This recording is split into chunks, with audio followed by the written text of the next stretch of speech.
You're listening to On the Ear, an audiology podcast sponsored by SpeechTherapyPD.com.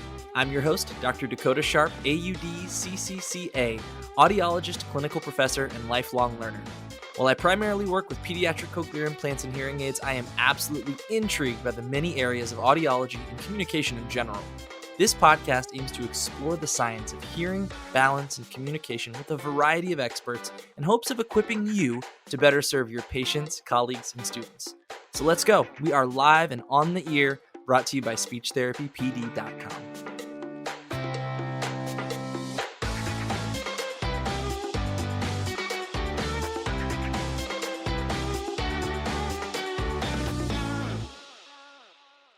So today we are discussing a topic that truly spans the healthcare world, collaborating with interpreters. Whether you're in a part of the country where working with an interpreter is rare, or you're on a first-name basis with the local interpreting team, there's always room to improve the care we provide when a language barrier is present. And today's guest has worked extensively with interpreters, and she has some interesting interpretive insights herself. Dr. Kelly Murphy is an audiologist at Children's Healthcare of Atlanta, where she has worked for the last 7 years. Prior to that, she was manager of audiology at Wake Forest University Baptist Medical Center. She has a bachelor's degree in psychology from the University of Georgia and a doctorate in audiology from the University of North Carolina at Chapel Hill. Her current work involves diagnostic evaluations, hearing aid management, and cochlear implant management in the pediatric population in a hospital setting. Dr. Murphy is also a great mentor and a great friend. I'm so glad she's able to join us today. Hey, Kelly, how you doing? Hey, thanks for having me. I'm excited to talk about this topic with you. Yes, me too. In my time at CHOA, where you were a dear mentor, I got to see a lot of different interpreting, situations. Atlanta is a very diverse city. Indeed. We have Spanish-speaking patients, Burmese-speaking patients, lots of dialects I've never heard of, patients that use American Sign Language. So we have quite the variety. Yes, that's going to be really, really exciting. I'm really excited to talk about that. So why don't we just get started, because you do have a really interesting language background. You wouldn't define it as trilingual, but you definitely can dabble in multiple languages. Yes. So when I was studying psychology and had never even heard of audiology hardly as a career, I minored in Spanish. So I have a lot of Spanish background and I value that greatly. But most of the Spanish that I learned that's most helpful to me now was actually like in people's homes and in some community service work I did when I was at UGA. And so it's very conversational. So some of it's slang or a little bit Spanglishy, depending on what population I'm with. I may bust out some words that I have learned that are not so much found in your Spanish textbook.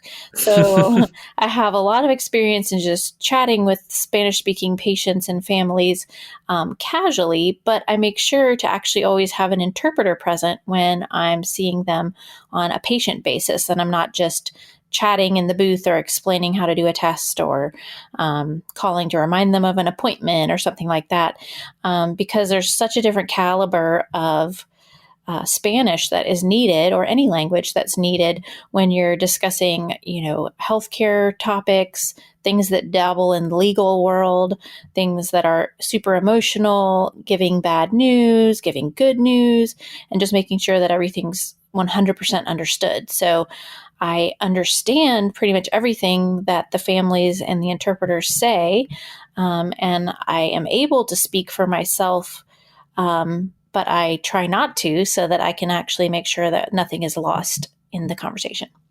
Yeah, that's totally fair. I think that's definitely following the guidelines and, best practices in that case. But I do think it's so interesting that, you understand everything that's going on. I know when I'm working with an interpreter, whatever they're saying is kind of whatever they're saying. I don't really have any abilities to correct or, help out in that. And we'll get into that in a little bit when we talk about kind of like some real world situations that you've been in. But you also know a good bit of ASL too, right? Yeah. So in my 2 years between undergrad and graduate school, part of the work I did was just in the office of a sign language interpreting agency in the DC area. And I was not fluent at all in ASL, but all the meetings and things around the office were done both in spoken English and ASL. So I picked up a lot of ASL while I was there. And so I also have less than my Spanish knowledge, but some knowledge of ASL that, again, I sometimes use sort of to make a connection with a patient, but again, not to replace the interpreter. So I value them greatly. Yeah. And that's, so when you were doing that job, did you have any idea that audiology would be, down the road for you? Well, it was actually down the stairs. So there was actually an audiologist on the first floor of that building.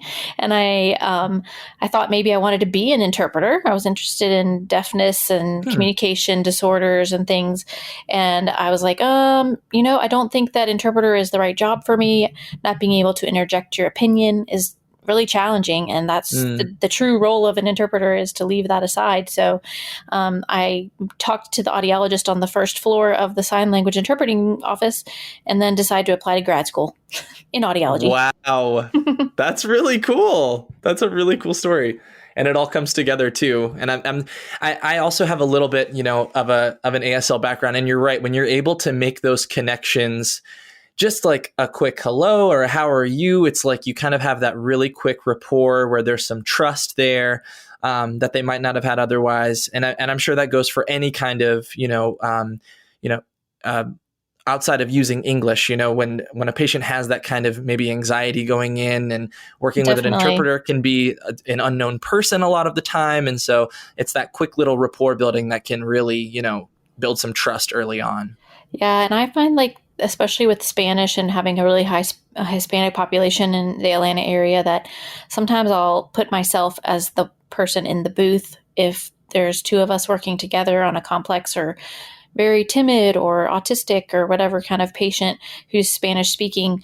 And sometimes it just really breaks the ice if I'm not serving the role of the interpreter there, but I'm just serving the role of the, play assist or VRA assist or whatever, but the things that I'm saying in the booth are in Spanish, and therefore it kind of like just calms the child a little bit, and it's not as scary as having a foreign language being spoken to you in a room that you already think is kind of freaky.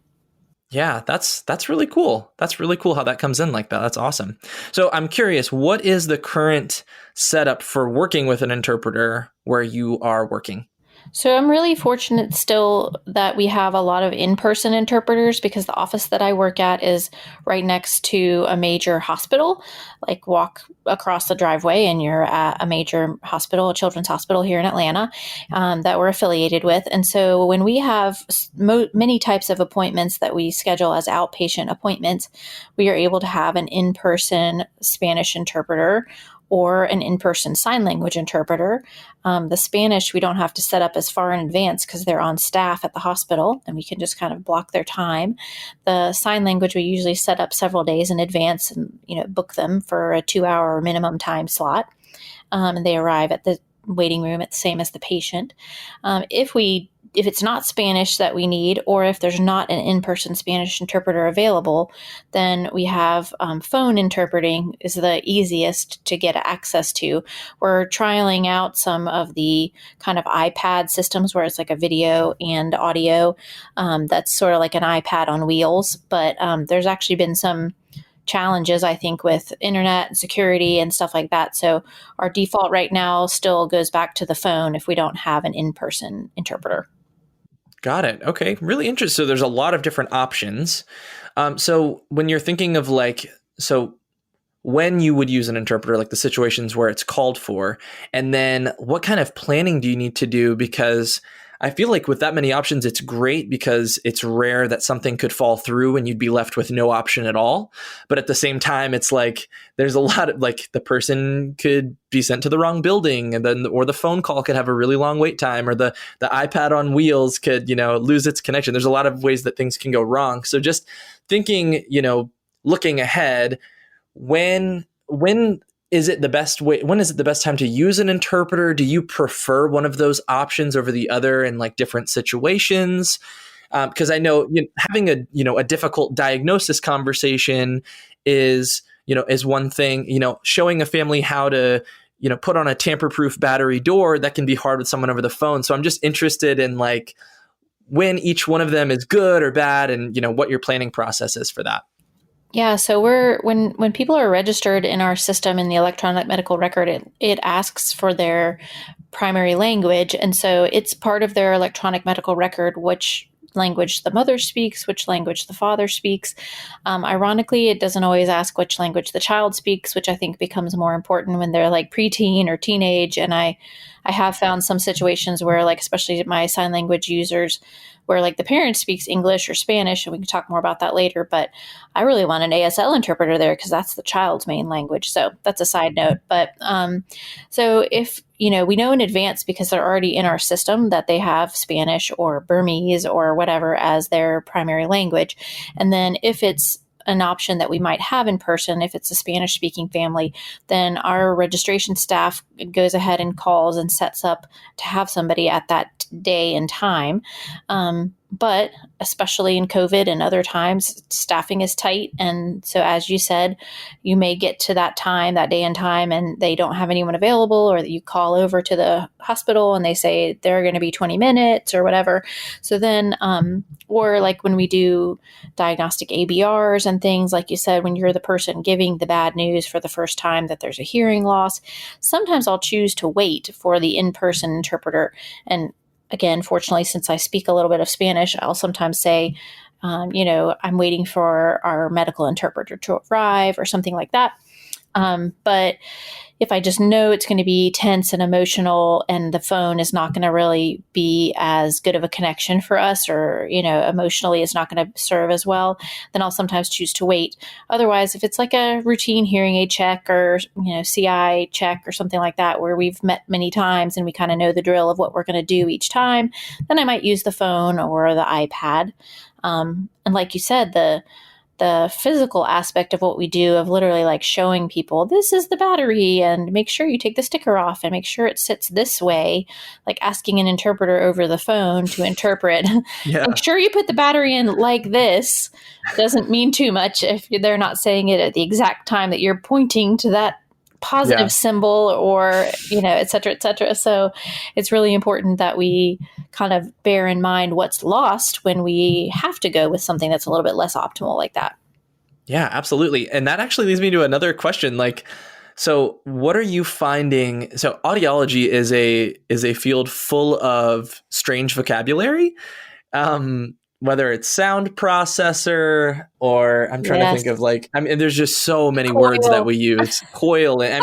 Especially in CI, but just in audiology in general, audiometer, tympanometer, it's like phrases no one's ever heard before. Yes. So how are you finding navigating those situations? So it's one thing, when you're working in Spanish and you've probably at this point picked up a lot of those terms and you can help the interpreter maybe with a vocabulary word they might not know. But then in other languages too, I'm curious how you navigate that.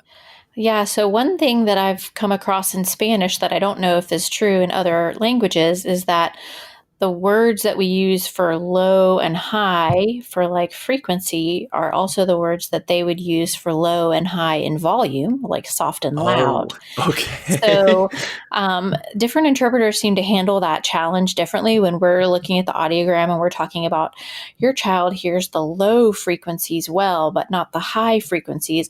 A lot of times I think that becomes very confusing to the Spanish speaking population because they think you just said your kid hears the soft things really well, but not the loud things, which that doesn't make any sense, and then they're over there going, well, I mean, when I yell their name, they hear me. So that doesn't, and then you've lost them. So I try to, in Spanish, I know that's a challenge. So I actually make a sound when I'm discussing frequency, and I'll say something that has a low pitch your child can hear well. And I'll make a sound like boo, boo, boo, boo. And then when I say something about a high pitch is hard for your child, for instance, then I'll say ee, ee, ee, and it's, you feel kind of dumb doing it, but I found that it's one of the most effective ways for them to understand that you're talking about the pitch instead of the loudness.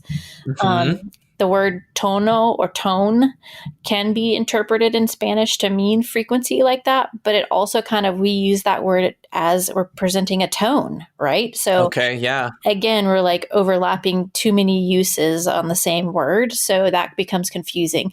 So, but the takeaway from that, I like to think, because I become flabbergasted when I have a Burmese or something and I'm like, oh, dang, I don't speak a lick of that language. I have no idea if you're interpreting that correctly or not. So I try to use the, now describe back for me what we just talked about. If you had to summarize that to your brother, or you're going to go home and talk to the dad or whatever, let's make sure that we understand each other and that that's come across. Can you describe the main points there back to me? And I found that's helpful to find when they go, he hears loud things, but not soft things. And you're like, whoops, okay, we Yep. missed that. Yeah, that's a great strategy. That's excellent. Are there any other like not necessarily related to translation, but more just like working with an interpreter tips and things that you find are really effective? So I definitely I like to pay attention with the sign language interpreters that I have on where they sit. So they have strong preferences on where they want to sit. So if you have a sign language interpreter, I think it's helpful to ask, like, where would you like your chair to be or something like that, because they are very tuned into, they want to be across from the patient or who they're, excuse me, I shouldn't say patient. They should be across from the person who needs their services. So whether that be the parent or the patient. And then like lighting is really important in sign language. Not that we have like super dark rooms, but sometimes the booth or other areas can be a little bit dim. So they'll choose an area that has good lighting, and they don't like to be backlit. So it's bad in ASL to have to put them in front of a bright window, because it's like taxing on the person watching their signing to have to look at their hands in front of their body or around their body, but not have the bright light coming in behind them bother them. So I like to ask the ASL interpreters, like, where would you like your chair? And then I try to organize the other chairs kind of around that, like the mom and the dad, and and then I also try to give the interpreter a little bit of knowledge about who the people are in the appointment. So, of course, everything we say should be interpreted. So I'm not saying anything that I wouldn't want a family to know, but I might say like, oh, Tina, who they keep talking about, Tina is the aunt or something like that. And so then the interpreter, in whatever language, if they're having trouble keeping straight who all we're talking about, and this person said that, or this person, doesn't agree with the hearing aids or something like that, then it kind of ties it together. So they're not just constantly having to say Tina or whatever. And also in sign language, they would set that person up with like a sign name if they have one. So in ASL, I like to say like, hello, interpreter, this is Johnny, who you're interpreting for. Johnny, what's your sign name? And then Johnny will show the interpreter his sign name. And then if we're talking about somebody that keeps coming up, I'll say like, what's that person's sign name? So the interpreter can use that sign name when they're, in the conversation. Sure. That makes total sense. Yeah, that's really good. I hadn't really considered lighting to be such a major factor, but that definitely makes sense. It can be like grating just to have to try to pick up what someone's signing in the shadows like that. That makes a lot of sense. Yeah, and I mean they dress appropriately. They usually wear like a dark colored shirt or whatever. So they're like setting up their whole day so they can be seen easiest. But if we wreck it with like putting them like all the way over in a corner or, far away or something like that, it can really take away from it. Oh yeah. And one more thing I wanted to say about that is I have some children that I've seen over time who have come to sign language late. Like maybe they didn't start learning sign language until they were 6 or 8 or something like that. And I also like to give the interpreter a heads up that, hey, Johnny used to use English, but then he lost his hearing. And, now he uses some English, but he has been signing for about 2 years.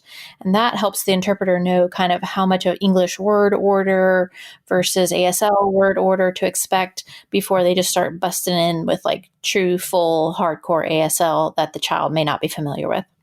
Sure. I feel like that's a great insight that you have, probably more because you have that ASL experience and you can tell when someone's going to need that extra support. That can be really helpful.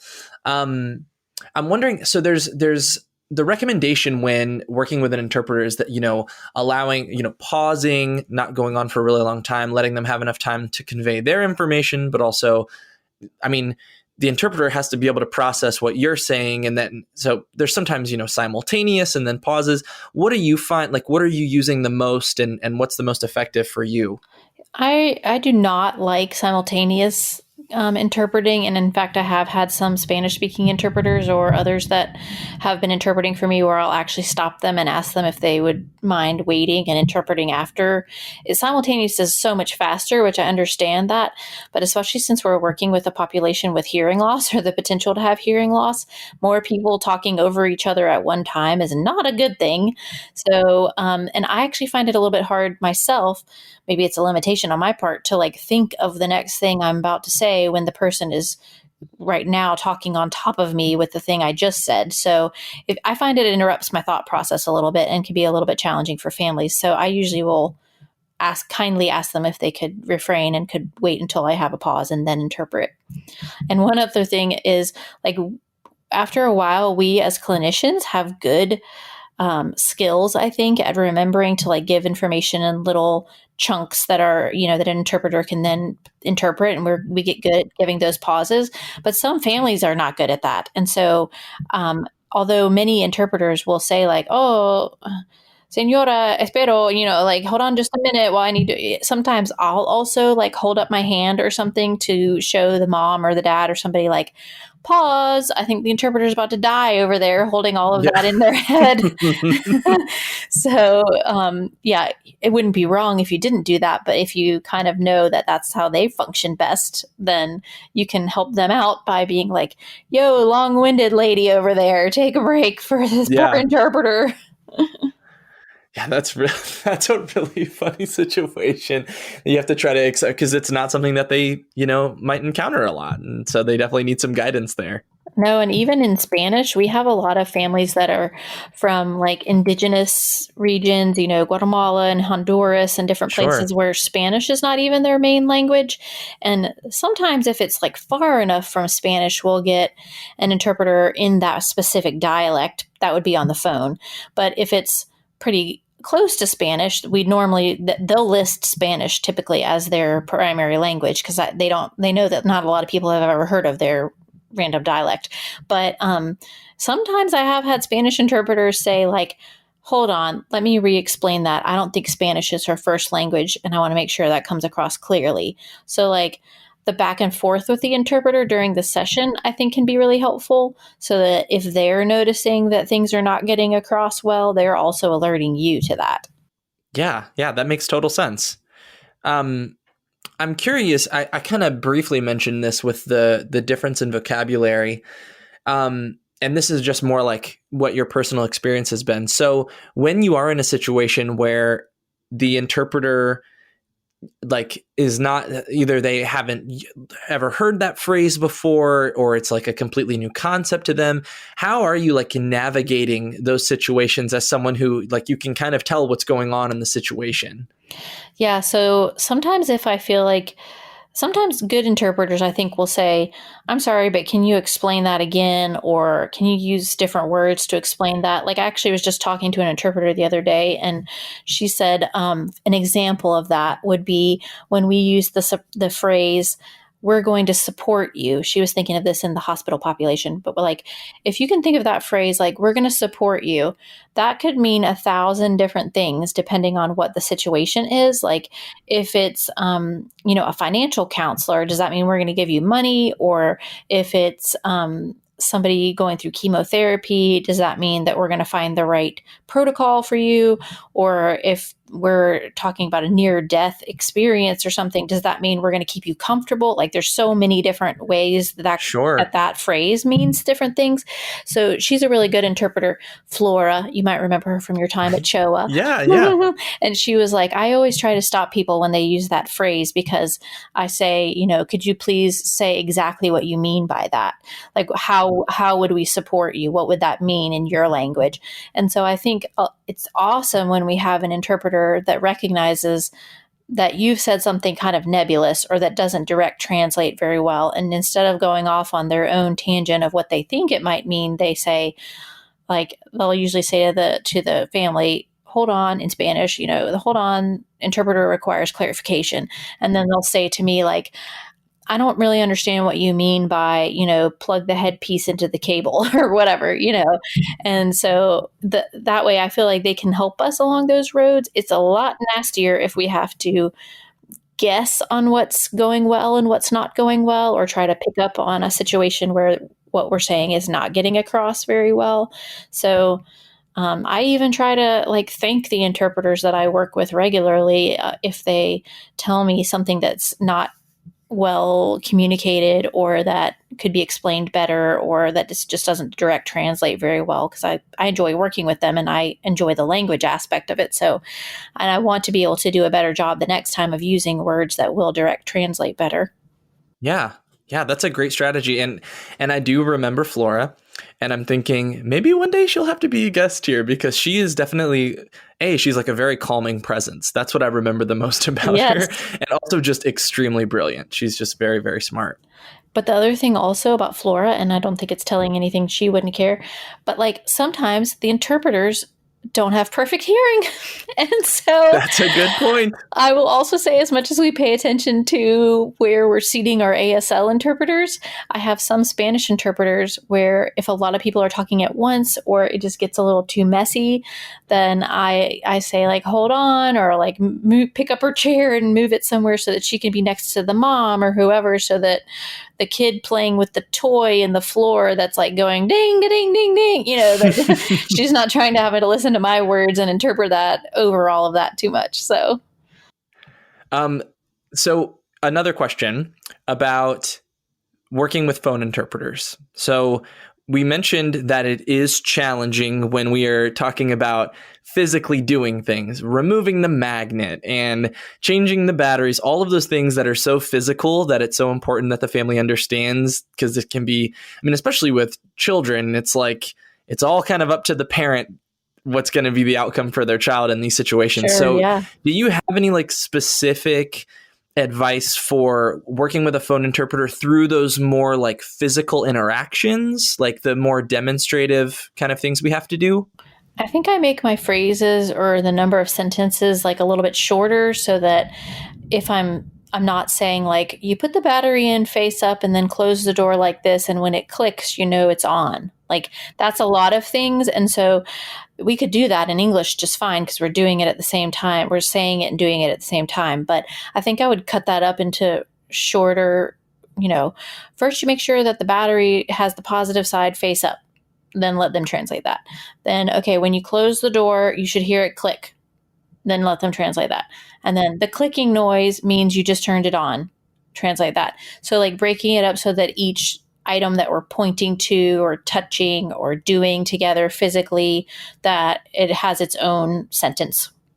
Yeah, that's great. And then I think also utilizing the strategy you mentioned earlier with the teach back with, all right, now you show me how to do this, and then have them talk you through it out loud, and then have the interpreter tell you what they're saying. I think that's a really great strategy too. Yeah. And that way you'll catch like if like red right, blue left. That makes great sense in English, but it doesn't translate well to other languages. So sometimes the family will come back and translate back to you, okay, so the red one goes for your left ear or whatever. And then I'll say usually like, no, the red one goes for your right ear. And I'll sometimes even say to families who are exposed to some English, and I can tell they have some English, some Spanish, I'll say like, it makes sense in English. We say red, right, because those both start with an R. I know it doesn't make as much sense in Spanish, but then sometimes they might go home and be like, oh, red, right. Okay. Rojo, right. So kind of, I feel like that kind of stuff, if you ask it back and they've gotten it confused, then you can reteach it. Yeah. And there's so many little phrases like that we use that definitely do not come across when interpreted. So you have to be careful not to lean too heavy into our like favorite little catchphrases that don't make any sense. Do you find that there's any specific ways that when you're working with an interpreter, it kind of changes the dynamic between, you and the patient or you and the family in any like kind of specific way? Well, even a really awesome, wonderful interpreter is a barrier, I think. And I don't mean that to be a Debbie Downer, but it's a person in between you and the patient or the parent or whoever. And so I think we have to recognize that, and that some cultures or some families may feel less of a connection because you're having to use an interpreter.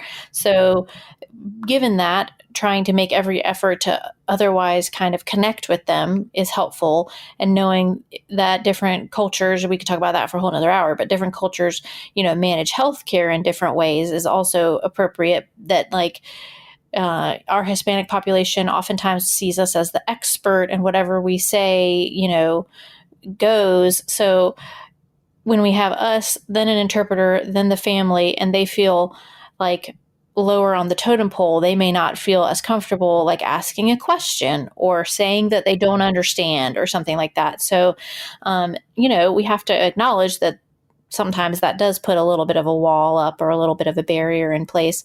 And therefore, sometimes I might ask more than one time, like, what questions do you have? Or how do you feel about what we learned today? Or how do you feel about the news that we talked about today?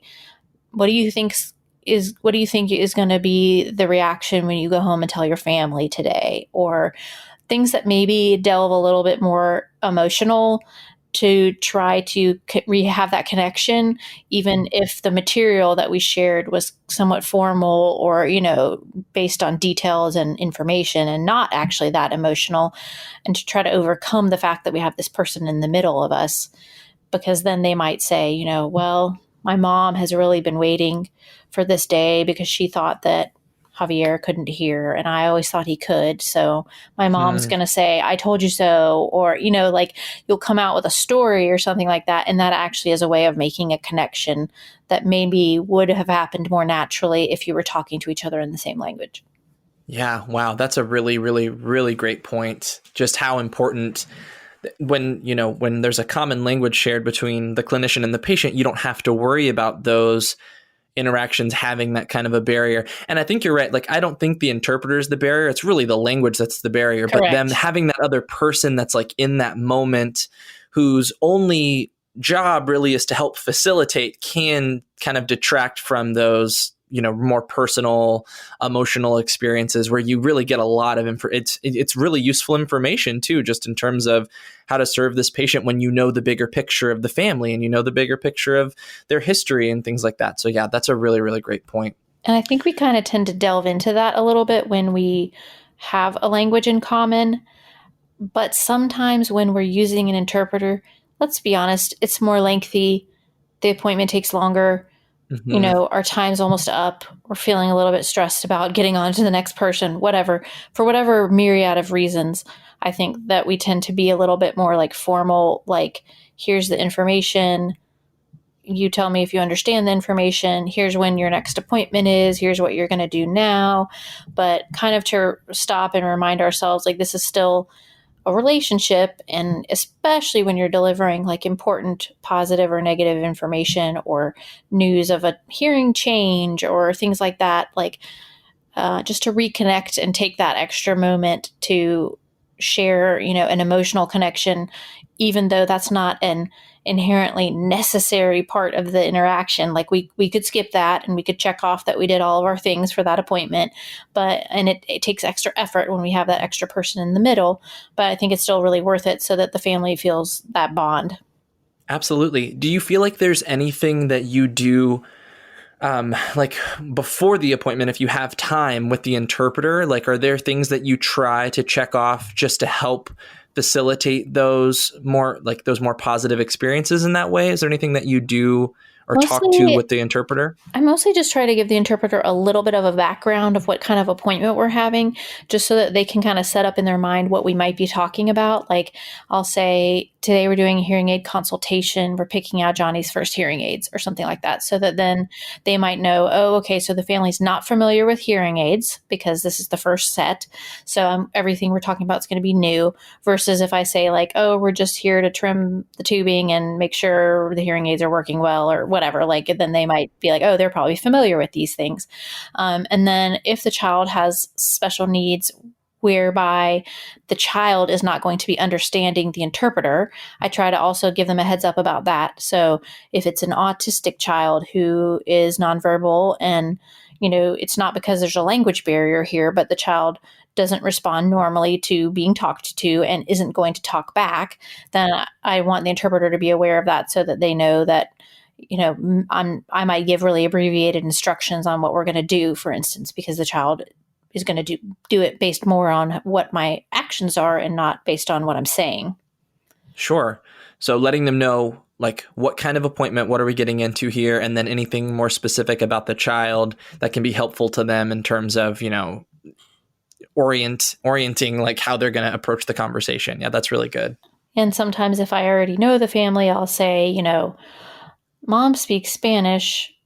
Johnny speaks ASL or whatever, which is like the most interesting interpreting experiences that I've had at CHOA is the multi-interpreter situation, where I have like a Spanish speaking interpreter and an ASL interpreter in the same room at the same time as me and a parent and a child.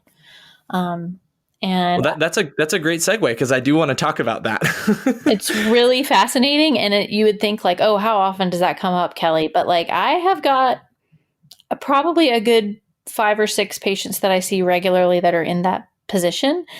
And a lot of times, not to get too heavy on implant versus signing versus anything else, but the fact of the matter is that, some of these patients have hearing aids or have an implant, but their school setup is still their most successful with signing, or they've been positioned in a total communication classroom for one reason or another.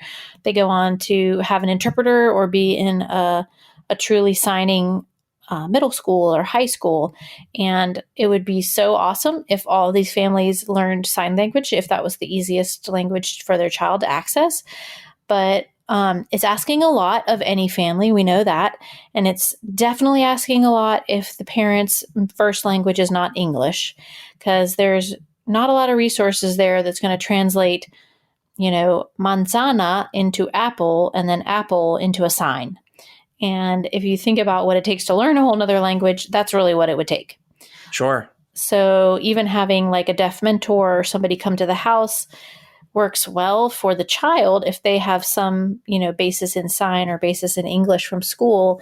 But I found that a lot of these families, the parent is not very well connected to sign. And it's not a judgment. It's just the fact of the matter. And they feel like they're doing a good job by sending their child to school and their child's getting good grades. And, but I have children that I work with who are teens and are like partially trilingual, some English, some Spanish, some sign, and the parent is pretty much Spanish. Yeah. And it becomes a really interesting situation when we get into a room together, and this might be the only time for the next 6 months that the parent and the child actually are able to communicate with each other, effectively. And so some of the most fascinating / upsetting kind of situations have been in those times and it's super slow. I should start by saying woo-wee, anything you say in English, then the Spanish has to interpret to Spanish, then the ASL has to interpret to ASL. It's long. You ain't going to get that done in 30 minutes. If I know that that's the situation, I'll book it for a longer period of time. But sometimes I have had some odd questions and things come up simply because they are not usually communicating at home more than just, hey, are you hungry? Do you want tortillas for dinner? Or, that kind of thing. And so I've had one of my famous ones I can think of is this child who all of a sudden said he was like a preteen in the middle of the appointment, well, none of that really matters. He signed this. None of that really matters anyway, because an asteroid is going to come blow up the Earth. And we all were like, what? And so that had to be interpreted to Spanish. And then the ASL voiced for him. And then that was interpreted to Spanish. And so then I looked at the child like, what? And the mom looked at the child like, what? And then the mom said, why do you think that? You've never said that before. Back translate all of that through Spanish to English, English to sign. Yep. And the child is like, well, I saw it on the internet. I saw on the internet that the world's coming to an end soon because there's going to be an asteroid. And this turned into nothing to do with audiology. Of course. But like a fascinating discussion about what happens when your child doesn't have anyone in their home who they can talk to in the same language. And so they seek out their answers for life's questions from friends, from the internet, things like that. And then we get into a situation where we can finally talk to each other. And, the parents are saying, that's not what we believe. Remember when we went to church last week and did it, and it becomes like this really complicated conversation in the middle of your office where you thought you were just like tuning up their hearing aids or something. But I have had many appointments like that, many by this point, where an emotional topic comes up, a child talks about, what they what they want to do with their life, or the parent's frustrated that the child doesn't show any interest in learning to drive, or things that I'm like, don't y'all talk about this at home? Yeah. And the bottom line is no, they don't, because they don't have Yeah. a language in common. So, although kind of off topic from the whole interpreter discussion, whenever I think you have multiple interpreters there, I think it's a red flag of there's two gaps going on, and there's Hmm. probably not a lot of crucial, deeper than surface level conversation going on at home. And sometimes that's going to bring up some stuff. Yeah. I Yeah. don't remember if you joined me on any of those.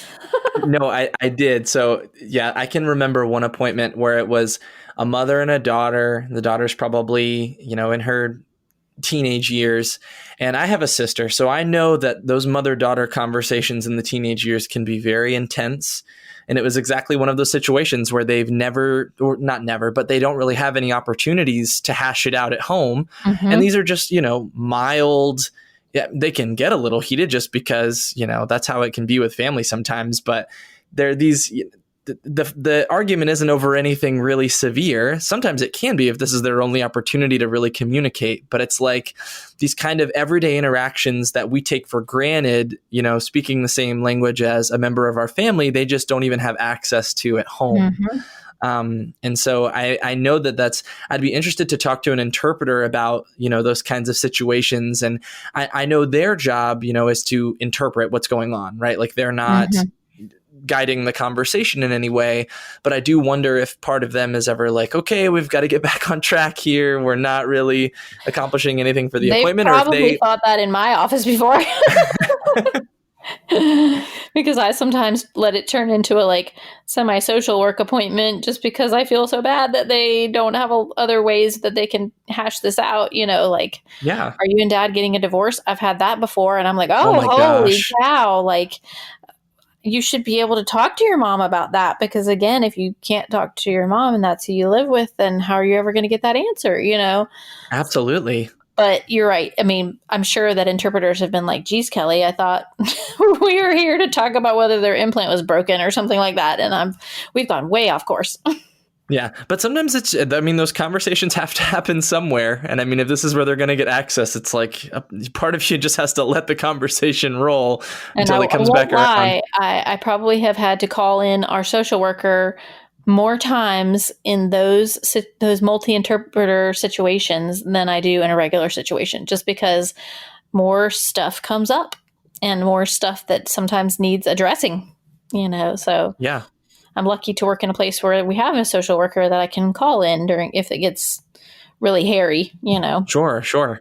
I'm curious, just thinking from like a social work perspective. So when we make a new, identification of a baby with hearing loss, and we want to talk to the family through their options. So you, especially as a cochlear implant audiologist, that's not the only thing you do, but that's one of the big things you do.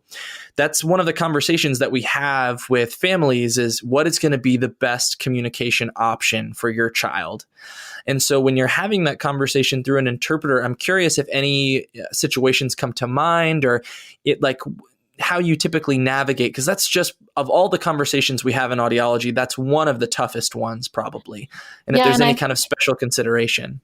I think that one requires a little bit more checking in with the family as you go when you're having to use an interpreter or when you don't have a language in common, and for me, I'll think of it as if this is a family that speaks a language that I don't speak, then I feel a little lost, because sometimes I don't know how are you receiving what I'm sharing, and so I feel like I can kind of get that a little bit from in languages that I speak. If even there's little side conversations or something like that, then it clues me in, like, oh, they're understanding it, or they're grieving, or they're feeling mad or sad or whatever. But so I would say, not knowing that in situations where I feel like that's getting lost a little bit, then I try to do more pauses. Like I try to implement like a little silent moment periodically, just generally speaking, when you're sharing heavy news like that, so that if the family needs to take this conversation in a totally different direction, or they're not ready to hear all that today, or they've already gone in their head to, can my kid go to the prom or whatever, wherever Yeah. they're at, like that you provide a moment for that. And especially when there's that language barrier, I try to provide extra, maybe like moments of that, or extra times where I say like, how does this news match with what you were thinking you would hear today?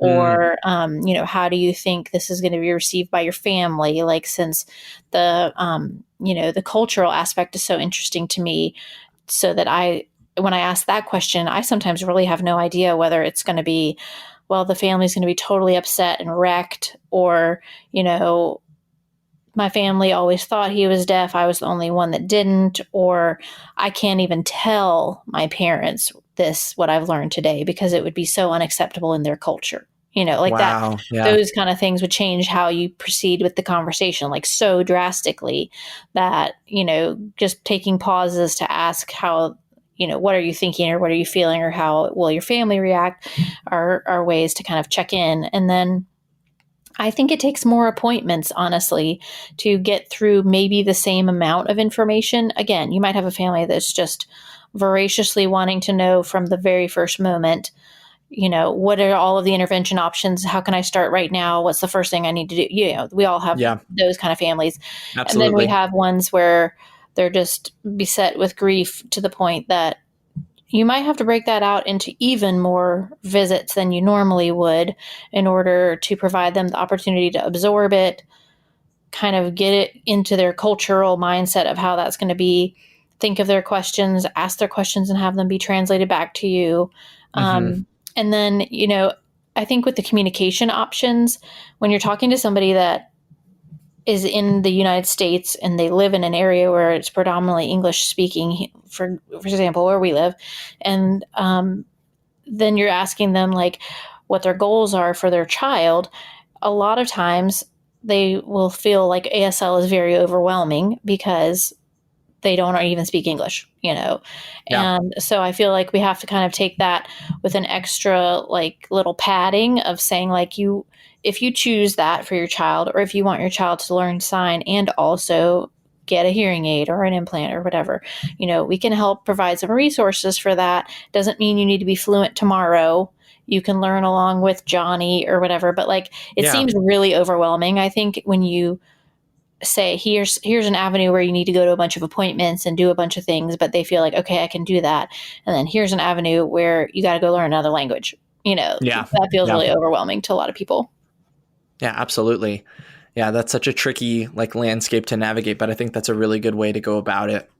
And it's my goal Um, not to have very many of those families where the child and the parent can't communicate in the future. So when I'm yeah. starting with them young, for whatever reason, if the child is not learning spoken language easily and we're needing to use a visual communication system or whatever, I try really hard to write as early as possible to say like, you have to learn, like, let me help you Yeah. find some classes and things like that. And bless it, I'll even use examples of my other families and just say like, I have met teenagers before who really had a hard time talking with their mom. I don't want your baby to be like that. I want you to have a language in common.